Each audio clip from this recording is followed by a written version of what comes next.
こんにちは、ハリケーンフットボールです。今回の教材は、クリスタルパレスの鎌田大地に関する動画です。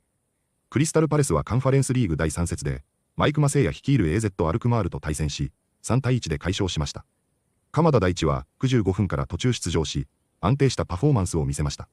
この試合でも、ボランチで出場したジェファーソンレルマに対し、ファンの評価もかなり上がっているように思えますが、ザ・バック・オブ・ザ・ネストのレビュー動画では、レルマのパフォーマンスに少し嬉しい驚きを持って称賛しつつ、それでも鎌田大地とアダムウォートンにはかなわないと、改めて鎌田大地への信頼をあえて口にしています。実際にどのように話しているのか、チェックしてみましょ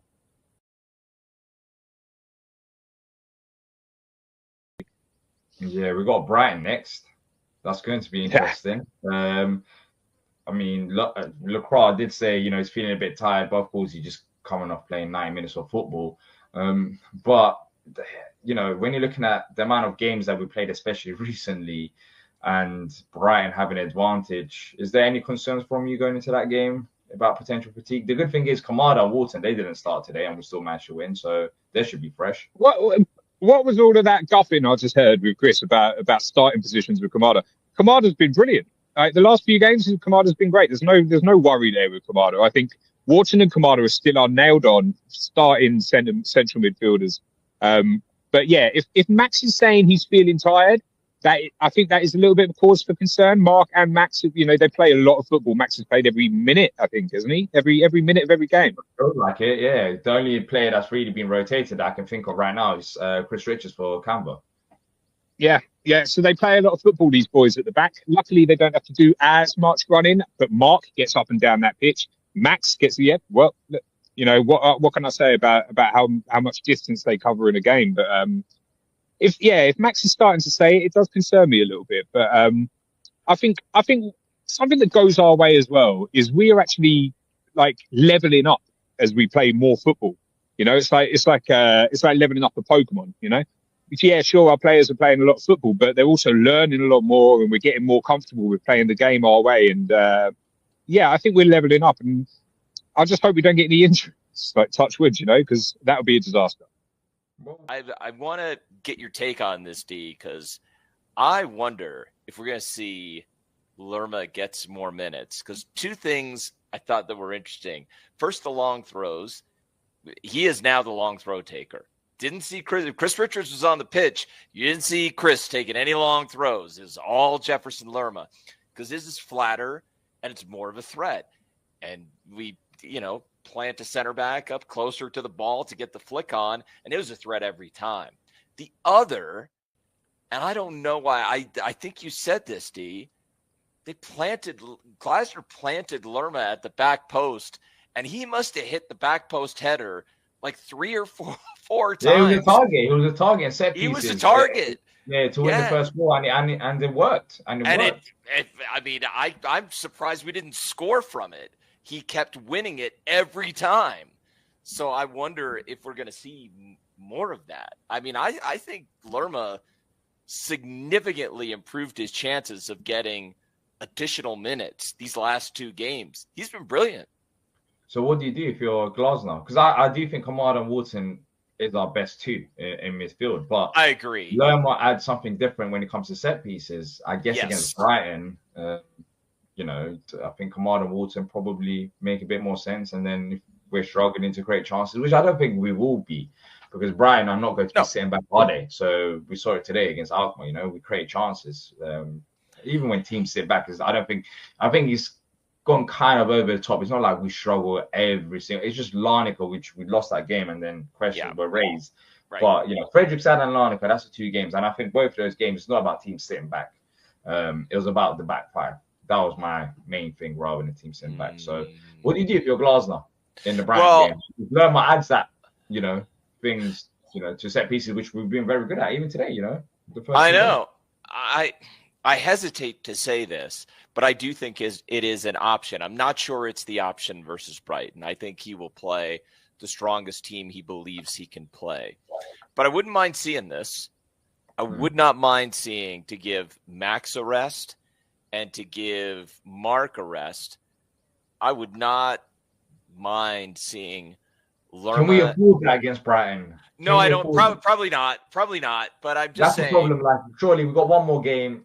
With Mark, it's a bit different because he will be playing for England. But Max will get that rest in the international break. Yeah, I mean, you probably look. I'm not sure he's going to rotate, but I'm saying you could see this happening in another game. Probably not in Brighton, but Lerma playing on the left, Canvo on the right, Richards in the middle.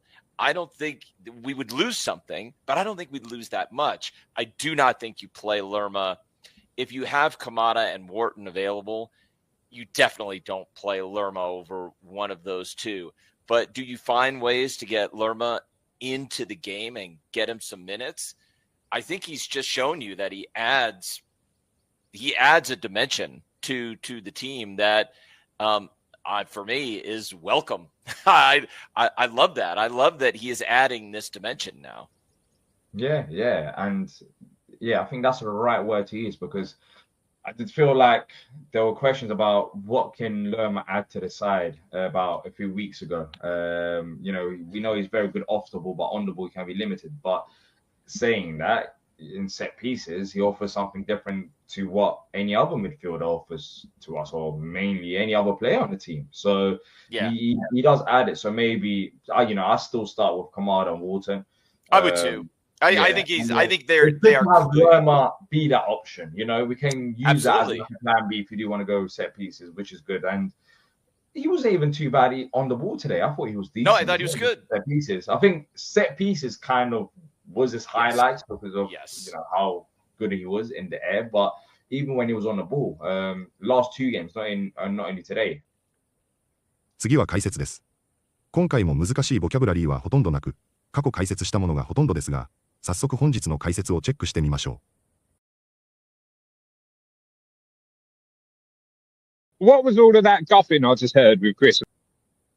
ガッフは、日常英会話やイギリス英語などでよく聞くスラングの一つです。意味は、くだらない話や、たわごとでたらめなどです。特に、無駄な話を省きたいときや、嘘っぽい話にうんざりしたときに使うと、自然な英語表現になります。アメリカでも使われますが、イギリス英語では特に一般的な表現です。フォーマルな場では使わず、あくまで口語やカジュアルな場面で使うのがポイントです。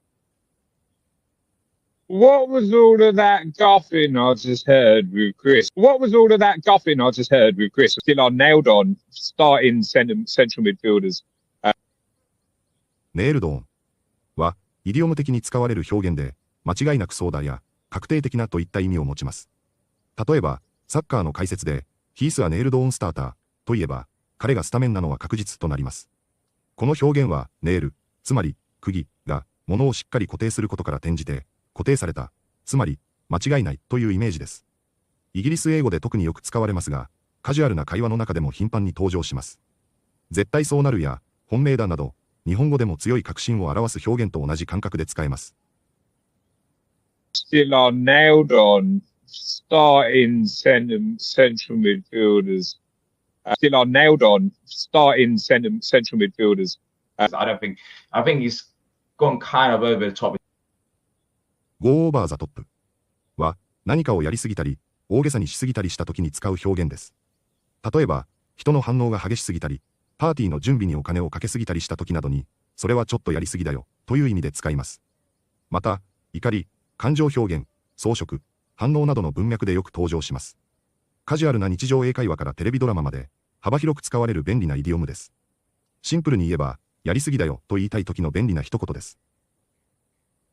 I think he's gone kind of over the top. I think he's gone kind of over the top. It was about the backfire. バックファイアは、計画が裏目に出るや、思惑が外れる、逆効果になるという意味でよく使われる単語です。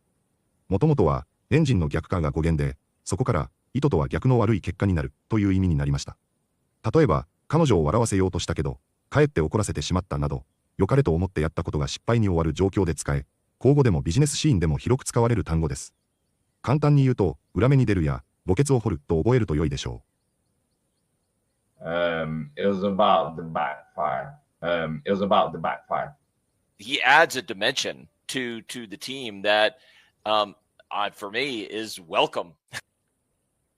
ディメンションは、物理的な寸法や広がりという意味の他に、比喩的に側面や観点、新たな要素としても使える非常に汎用性の高い単語です。例えば、物語に新たな深みが加わるといった場面で使われます。ビジネスや教育、日常会話でも使える便利な単語で、心理的側面はサイコロジカルディメンション、社会的観点はソーシャルディメンションなど、複雑な話題を整理するのに役立ちます。また、3D で3次元のように数学や科学の文脈でもよく登場します。文脈によって使い分けられるようになると、語彙力が一段とアップします。He adds a dimension to the team that for me is welcome. He adds a dimension to the team that for me is welcome. いかがでしたか？ジェファーソン・レルマの評価はここ2試合でかなり上がったようで、ファンも半ば驚きを持って喜んでいるように思えます。特にヘディングの強さとロングスローはチームの中でも明らかな特徴となる強さを持っており、称賛せざるを得ないという感じに見えます。それでも、鎌田大地とアダム・ウォートンが先発メンバーの中盤の2人であることを強調するほど、2人のポジションが明らかに確固たるものになっていることがわかります。鎌田大地もかなりの時間をプレーしているようにも見えるので、疲れが心配になってきますが、グラスナーもできる限りローテーションしているのも見て取れますので、今後もうまくローテーションしながら、勝利を重ねていけるよう、レルマもヒューズも応援しつつ、鎌田大地にも、良いコンディションでプレーし、今の活躍を続けてほしいと思います。本日もご視聴いただきありがとうございました。またすぐにお会いしましょう。